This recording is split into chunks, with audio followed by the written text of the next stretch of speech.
नमस्कार दोस्तों, कैसे हैं आप लोग? आशा करते हैं जो आप लोग सब सकुशल मंगल होंगे। दोस्तों, आज की वीडियो का टॉपिक है सिक्मी खतियान क्या है? वीडियो बहुत खास है दोस्तों, वीडियो को अंत तक बने रहें, तब तब जाके आपको ये मैटर पूरा समझ में आएगा। तो दोस्तों, वीडियो का टॉपिक है आज सिक्मी खतियान क्या है? सिक्मी जमीन क्या है? सिक्मी जमीन पर मालिकाना हक किसका? ठीक है? तो सबसे पहले एक चीज जान लेते हैं जो आपको समझने में दिक्कत होगा। तो यहाँ पे देख लीजिए, जो आदमी, समझिए इसको बात को, जो व्यक्ति जमीन का जो व्यक्ति जमीन का लगान भरता है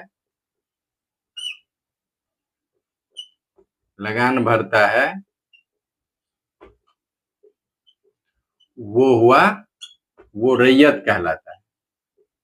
ठीक है? इसमें इसका बहुत बड़ा ये जो परिभाषा है ना दोस्तों रैयत का, इस वीडियो को समझने के लिए आपको ये जो रैयत का परिभाषा है, जो व्यक्ति जमीन का लगान भरता है वो रैयत कहलाता है। यानी जो व्यक्ति जमीन का, जैसे हम लोग रसीद कटाते हैं ना, जो व्यक्ति जमीन का रसीद कटाता है वो रैयत कहलाता है। और जो सिर्फ खेती करता है उसको हम लोग किसान बोलते हैं। ठीक है? तो ये जाके आगे आपको बहुत काम आने वाला रैयत का परिभाषा भी आप लोग को नहीं मालूम होगा तो स्क्रीनशॉट ले लीजिए, याद कर लीजिएगा। तो सबसे पहले हम जानते हैं जो सिक्मी जमीन क्या है, उसके बाद जानेंगे जो सिक्मी खतियान क्या है, उसके बाद जानेंगे जो सिक्मी जमीन पर मालिकाना हक किसका होता है। चलिए ये सब को मिटा देते हैं और सबसे पहले जानते हैं जो सिक्मी जमीन क्या है। ठीक है? तो सबसे पहले जानते हैं जो सिक्मी जमीन क्या है। सिक्मी जमीन क्या है?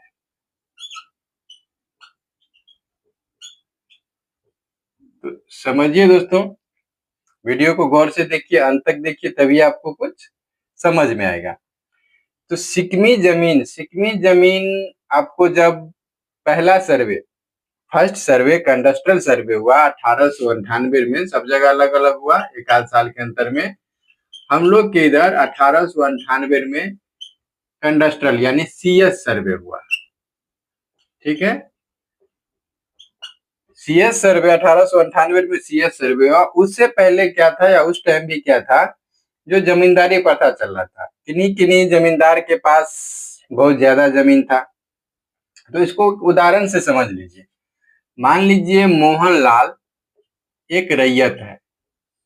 ठीक है? मोहनलाल एक रैयत या एक जमींदार है। ठीक है? इसके पास मान लीजिए 100 बीघा जमीन है। कितना जमीन है? 100 बीघा। अब जिनके पास 100 बीघा जमीन है दोस्तों, बड़ा पूरा परिवार का है, उसको कोई चीज का कमी नहीं है, तो वो स्वाभाविक सी बात है अपना खेती तो करेगा नहीं।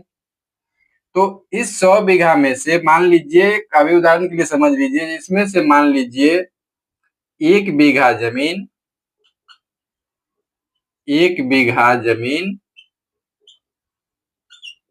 क्या किया, सोहनलाल को बटाई दे दिया।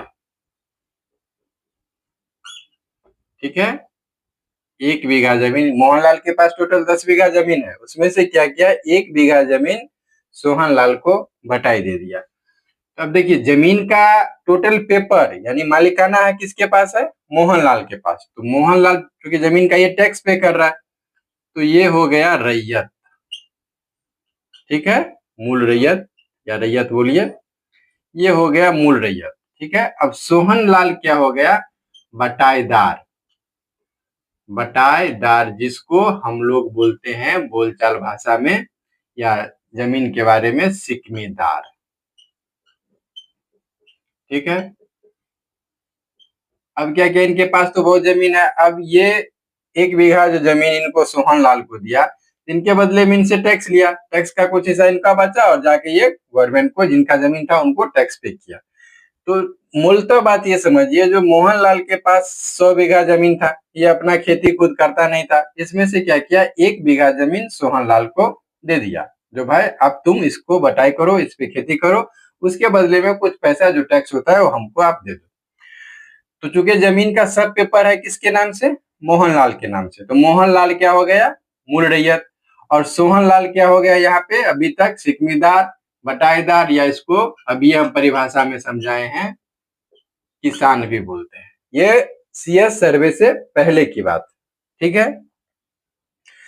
अब जब सीएस सर्वे होने लगा, इस तरह से मान लीजिए इनको जमीन दिया हुआ 20 साल 25 साल 20-25 वर्ष हो गया, ठीक है, 20-25 वर्ष हो गया।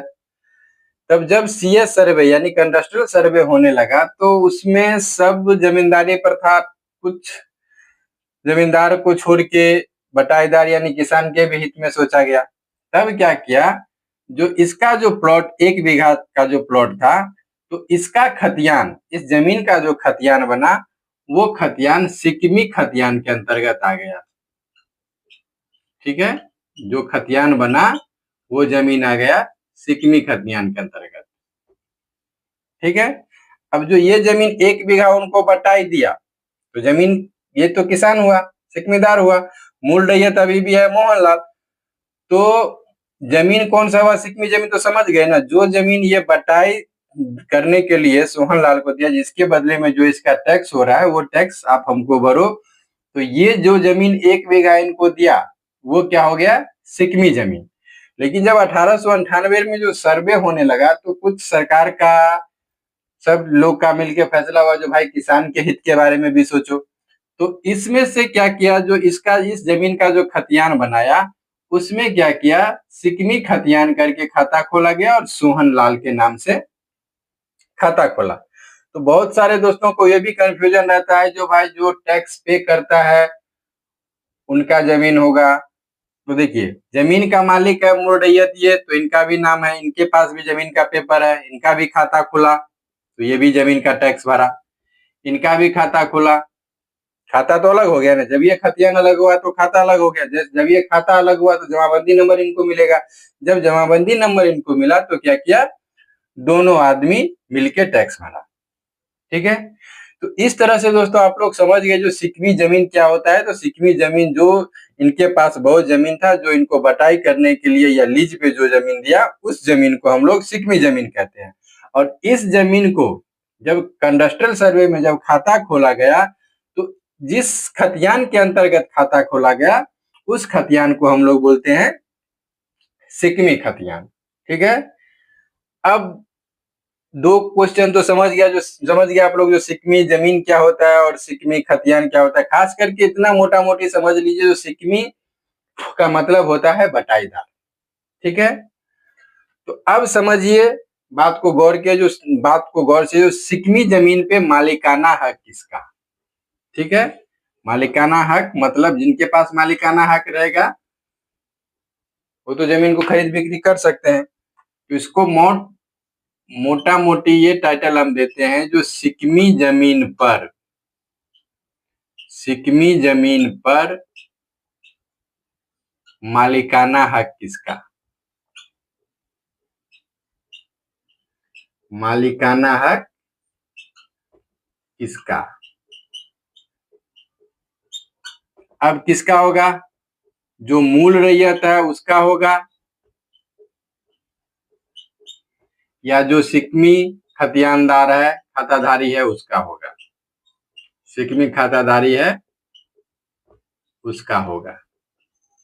ये दो अपने आप में एक बहुत बड़ा क्वेश्चन रहता है। जो सिकमी जमीन पर मालिकाना हक किसका रहता है, यानी जिनके पास मालिकाना हक रहेगा वो जमीन को बेच सकता है, तो मूल रैयत के पास रहेगा या सिकमी खाताधारी के पास। तो इस बात को गौर से समझिए, जब इनका खाता खुला, जब इनका जो जमीन था 1 बीघा, वो इनके नाम से भी खाता खुला, मान ली क्या नाम था, सोहनलाल, ठीक है। अब चूंकि सोहनलाल का के नाम से सिकमी खतियान के अंतर्गत 1 बीघा जमीन का खाता खुल गया है। जब ये खाता खुला तो इनका कोई ना कोई खाता नंबर होगा, ठीक है। बिना खाता नंबर का तो खतियान नहीं ना होता है, बात को गौर से समझिए। जब ये इनका खाता खुला तो इनका एक खाता नंबर होगा। जैसे ही इनका खाता नंबर मिला तो भाई ऑटोमेटिक है जो इनका नाम रजिस्टर टू में एंट्री हो गया। जब ये खाता नंबर बन गया तो इसका नाम रजिस्टर टू में एंट्री हो गया ना। जब ये रजिस्टर टू में एंट्री हो गया तो क्या हुआ, जमीन का लगान ये भी भर रहा है, जमीन का लगान ये भी भर रहा है।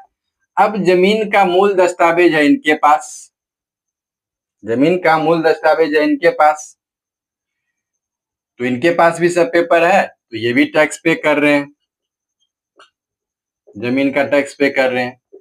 तो अधिकार दोस्तों दोनों का हो गया, ठीक है। हालांकि कहीं कहीं पक्ष विपक्ष ज्यादा रहता है, तो कभी अगर इस जमीन पे जो केस होता है तो कभी सिकमी खतियानदारी के पास भी डिग्री चला जाता है और कभी मूल रैयत के पास भी टैक्स रहता है।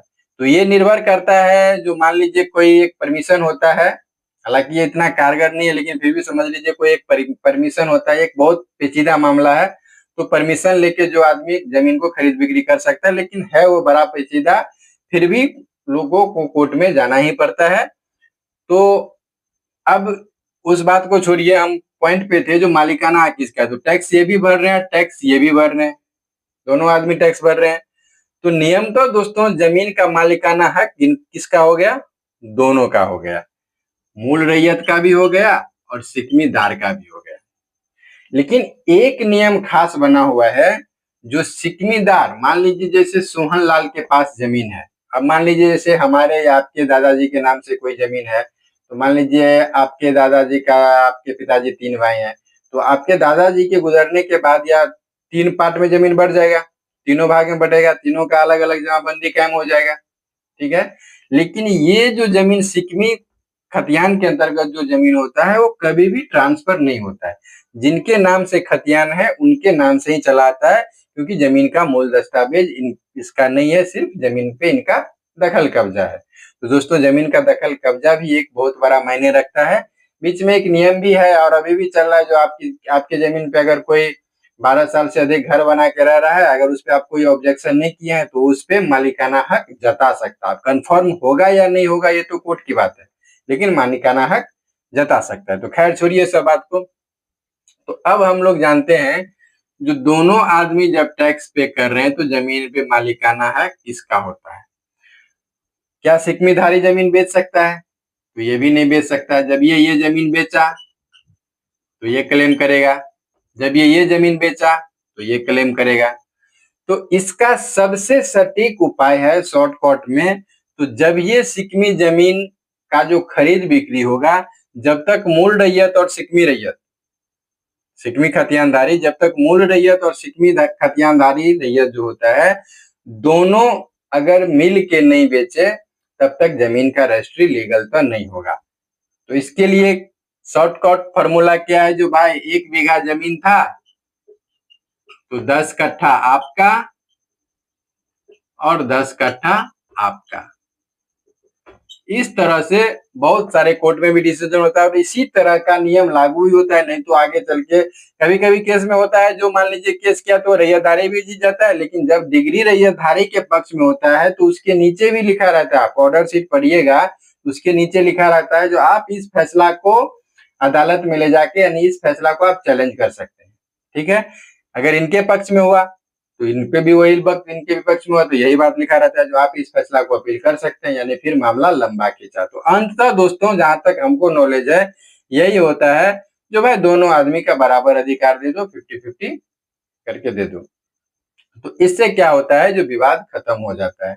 और यही एक मिला जुला के सटीक उपाय भी है, यानी न तो इसका मालिकाना है किसके पास गया, न तो मूल रैयत के पास रहा, न ही सिकमी खाताधारी के पास रहा, यानी जब दोनों मिलके चाहे तब जाके जमीन का कुछ हो सकता है। कुछ रेयर केस ऐसे होता है जैसे मान लीजिए मूल रैयत नावल्द हो गया, ठीक है। अब मूल रैयत नावल्द हो गया मतलब जिनके जिनके नाम से ये पूर्वज पुराना खतियान है, उनके वंश में अब कोई नहीं बचा, तो स्वाभाविक सी बात है जिनके वंश में कोई नहीं बचा तो जमीन का ऑटोमेटिक मालिक सिकमी खाताधारी हो गया। अगर ये नावल्द हो जाते हैं तो इनका ये जमीन नावल्द हो जाता है तो इस जमीन का मालिक टोटल मूल रैयत हो जाता है। तो अब हमको दोस्तों लगता नहीं है जो सिकमी खतियान के बारे में आप लोग को कोई डॉट होगा जो सिग्मी खतियान बेचा जा सकता है, नहीं बेचा जा सकता है। एक हाई कमिश्नर से देखा गया है जो ऑर्डर लेके आप चाहे तो जमीन को बेच सकते हैं, लेकिन वो थोड़ा अलग मामला होता है और उसके बारे में अपील करना तो सबका जायज़ है। आप ऑर्डर दिए हैं, लेकिन एक नियम है जो आप चाहें तो डीएम या कमिश्नर से ऑर्डर लेके जो इतना जमीन हमारे हाथ में है इतना दिन से, अगर उन्होंने ऑर्डर पास कर दिया तो आप जमीन को बेच सकते हैं। लेकिन मिला जुला के दोस्तों सिकमी जमीन पे मालिकाना हक दोनों का रहता है, मूल रैयत का और सिकमी खाताधारी का। तो अब लगता है दोस्तों जो आप लोग सिकमी जमीन के बारे में या खतियान जो आपके मन में डाउट था वो सब कुछ A to Z समझ गए होंगे। तो फिर मिलते हैं कल एक नए वीडियो में। अगर वीडियो जानकारी अच्छी लगी हो तो वीडियो को लाइक और शेयर जरूर कर दीजिएगा। अब वीडियो कैसा लगा ये आप कमेंट में जरूर हमको बताइएगा। तो दोस्तों कल के वीडियो का टॉपिक होगा जो खतियान कैसे पढ़ा जाता है, ठीक है। और परसों वीडियो बनेगा दोस्तों जो सीमान पर के जमीन का कैसे नापी किया जाता है उसका टॉपिक परसों हम पूरा कर देंगे। उसके बाद फिर आगे बहुत सारे भाइयों का कमेंट है, साथ साथ अमीन का कोर्स भी आगे चलता जाएगा।